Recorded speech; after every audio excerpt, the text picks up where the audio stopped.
हर खबर पर होगी आपकी पकड़। डाउनलोड कीजिए एबीपी लाइव ऐप। तो चलिए आगे बढ़ते हैं। रिया चक्रवर्ती की जमानत पर, जैसा कि मैंने आपको पहले भी बताया, आज सुनवाई चल रही है। लगभग 2.5 घंटे का समय बीत चुका है। लगातार दोनों ही पक्षों की तरफ से एनसीबी के वकील भी और रिया चक्रवर्ती के वकील भी अपना अपना पक्ष, अपनी अपनी दलीलें रख रहे हैं। सवाल यही कि 22 दिन बाद भी क्या रिया को जेल से छुटकारा मिलेगा या रिया को एक बार फिर रिमांड बढ़ा देगी कोर्ट। रिया के अलावा उनके भाई शोविक चक्रवर्ती, सुशांत के सहयोगी Samuel Miranda, house manager Dipesh Sawant और ड्रग पेडलर अब्दुल बासित परिहार ने भी हाईकोर्ट से जमानत की गुहार लगाई है। रिया के वकील जमानत की मांग कर रहे हैं, लेकिन एनसीबी का कहना है कि क्योंकि रिया चक्रवर्ती ड्रग सिंडिकेट का हिस्सा है, इसलिए इनको जमानत नहीं मिलनी चाहिए।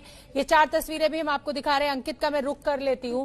अंकित, लगभग कितनी देर और लगेगी? कब तक हम ये मान के चलें कि फैसला आ जाएगा? शुभना, अभी लग रहा है इसमें वक्त लगेगा। क्यों? क्योंकि जो पिछले 2.5 घंटे की सुनवाई हुई है उसमें 1 घंटा तो अधिकतर वो बेसिकली जो केस से जो जुड़े हुए बड़े मुद्दे थे उन पर चर्चा हुई, लेकिन पिछले करीबन 1.25 घंटे से जो पहला आरोपी है, यानी कि जो इस मामले में जो बासित परिहार है, उसके वकील अदालत में दलील रख रहे हैं और अदालत ने कहा है कि ठीक है, हमने बड़े मुद्दों को समझ लिया, अब एक एक आरोपी अपनी अपनी दलीलें उनके वकील पेश कर सकते हैं। तो पिछले 1.25 घंटे से तो सिर्फ बासित परिहार के वकील ही दलीलें रख रहे हैं। तो इस लिहाज से जिस तरीके से केस आगे बढ़ रहा है, अगर ऐसे देखें तो अगर सभी आरोपियों के वकील दलीलें रखते हैं तो रिया का नंबर 4था है और शौविक का नंबर 5वां है। अगर इसी गति से केस आगे बढ़ता है तो करीबन 2 से 3 घंटे और लग सकते हैं। लेकिन यहां पर यह भी साफ कर देना जरूरी है कि जैसे सैमुअल मिरांडा के वकील हैं, उन्होंने ये बात कह दी है कि जो रिया के वकील की दलीलें हैं वही दलीलें हमारी भी हैं और फिलहाल जो मुख्य दलीलें हैं वो यही है कि इस मामले में जो जिन लोगों को गिरफ्तार किया गया वो एक दूसरे के बयानों को आधार बनाकर किया गया है, लिहाजा उनको जो है वो लोग अपने बयान से जो है एक तरीके से मुकर भी चुके हैं निचली अदालत में, तो उनको आधार नहीं बनाना चाहिए और इन लोगों को जमानत दी जानी चाहिए। ठीक है अंकित, आप नजर बना के रखिए। जैसे कोई और अपडेट होगा मैं फिर आपका रुख करूंगी। मनोज वर्मा, क्योंकि एनसीबी की जो पूरी जांच चल रही है उसको कवर कर रहे हैं, एक एक बारीकी हमारे दर्शकों को समय समय पर समझाते रहते हैं। मनोज, जिस तरीके से ये मामला उलझा हुआ है, देखिए 22 दिन हो चुके हैं रिया चक्रवर्ती को, जेल से बाहर नहीं आ पाई है, तो इसका मतलब कहीं ना कुछ पुख्ता तो जरूर एनसीबी के हाथ में है और कहीं ना कहीं रिया चक्रवर्ती की संलिप्तता है। जी बिल्कुल, देखिए पुख्ता जरूर है और यही वजह है कि अदालत की तरफ से रिया को बेल नहीं मिल पा रही है। शुरुआत से ही अगर मैं बता दूं, आपको बात करूं तो शुरुआत में एनसीबी की टीम ने पैडलर्स को उठाना शुरू किया था और पैडलर्स को उठाने के बाद ही एक चेन बना करके ऊपर जो लोग थे फिर उनसे जुड़ते चले गए। उसके बाद रिया चक्रवर्ती को गिरफ्तार किया। जब रिया को गिरफ्तार किया गया तो साफ तौर पर जांच में ये बात सामने आई कि रिया चक्रवर्ती सुशांत सिंह राजपूत के लिए ड्रग्स मंगाती थी और ड्रग्स मंगाती ही नहीं थी, साथ ही साथ खुद भी ड्रग्स का सेवन करती थी। और यही बात सैमुअल मिरांडा के बयान में सामने आई या जो और जो गिरफ्तारियां हुई हैं उसमें सामने आई और शोविक के बारे में भी यही बात सामने आई। इसमें एक बहुत इंपॉर्टेंट बात मैं आपको ये बताना चाहूंगा कि जब रिया को गिरफ्तार किया गया तो एक आधार ये भी बनाया एनसीबी ने कि एक बार जो सैमुअल मिरांडा माफी चाहूंगा जो सिद्धार्थ पिठानी है, वो एक बार जो है ड्रग्स लेने के लिए कहीं पर गए थे बांद्रा इलाके में और उन्होंने शोविक को फोन किया कि वो पैसे ले जाना भूल गया हूं, मुझे पैसों की जरूरत है जो सीधा सीधा ड्रग पेडलर को देने हैं। तब शोविक ने कहा था कि रिया के अकाउंट से पेमेंट कर दो, तो रिया के कार्ड से जो पेमेंट हुआ वो सीधा का सीधा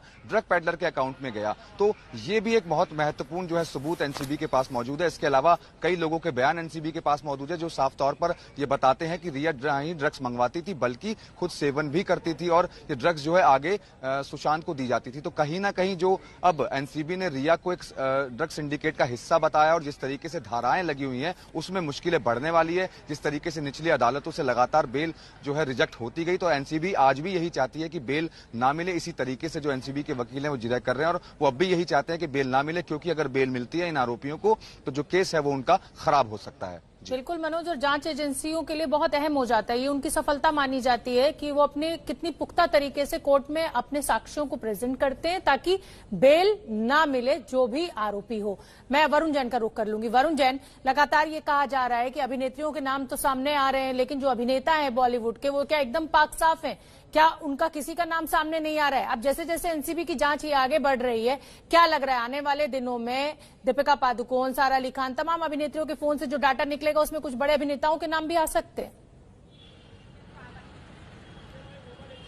देखिए बिल्कुल बिल्कुल आ सकते हैं। लेकिन मैं आपको बता दूं, क्षितिज प्रसाद जो कि धर्मा प्रोडक्शन से जुड़ा हुआ था, उससे जब एनसीबी ने पूछताछ किया तो उसने कई फिल्मी सितारों के नाम लिए, कई एक्टर के नाम लिए हैं। लेकिन अब तक काफी बड़ी जांच हो चुकी है, करीब 20 के आसपास गिरफ्तारियां हो चुकी है, कई बड़े सितारों के बयान हुए हैं।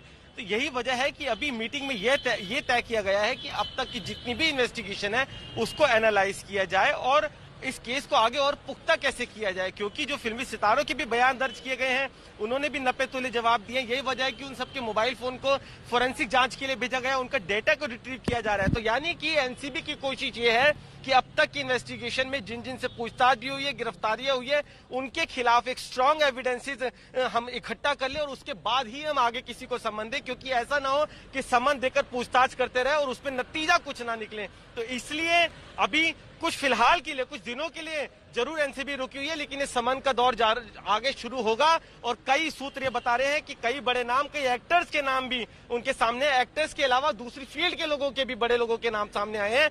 लेकिन एनसीबी अपनी इन्वेस्टिगेशन में अभी एविडेंसेस को मजबूत करना चाहती है, उसके बाद कड़ियों को आगे बढ़ाते हुए इन लोगों को समन देकर पूछताछ के लिए बुलाया जाएगा। जी ठीक है वरुण, आप बने रहिए। मनोज, एक बार मैं फिर आपका रुख करूंगी। एक वीडियो बड़ा चर्चित हुआ और एनसीबी ने उस पर संज्ञान भी लिया।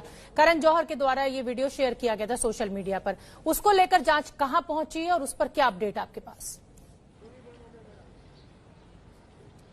जी देखिए, उसको लेकर के मैं जांच के बारे में बताना चाहूंगा कि जो अशोक जैन है उन्होंने बाइट भी दी थी, परसों इंटरव्यू दिया था और साफ तौर पर यह कहा था कि जांच अभी चल रही है लेकिन सम्मन अभी तक किसी को नहीं किया गया। हमारे सूत्र बताते हैं कि जांच में ये जरूर साफ हो चुका है फोरेंसिक जांच में कि जो वीडियो है वो बिल्कुल सही है, वो 2019 का ही वीडियो और जो उसमें सितारे नजर आ रहे हैं वो बिल्कुल सही है, वो वीडियो के साथ छेड़छाड़ नहीं की गई है। लेकिन अभी उस वीडियो की जो जांच है वो प्रॉपर तरीके से आगे नहीं बढ़ाई गई है, क्योंकि उस वीडियो की जो जांच है वो मुंबई एनसीबी की टीम कर रही है और मुंबई एनसीबी की जो टीम है वो 16/20 का केस भी देख रहे हैं, यानी रिया से जुड़ा हुआ केस भी देख रहे हैं, जिसमें अभी तमाम गिरफ्तारियां 20 हो चुकी हैं और जो 15/20 केस है उसे दिल्ली की एसआईटी की बिल्कुल ठीक है। मतलब अभी कुछ दिन और इंतजार करना होगा मनोज उस वीडियो को लेकर।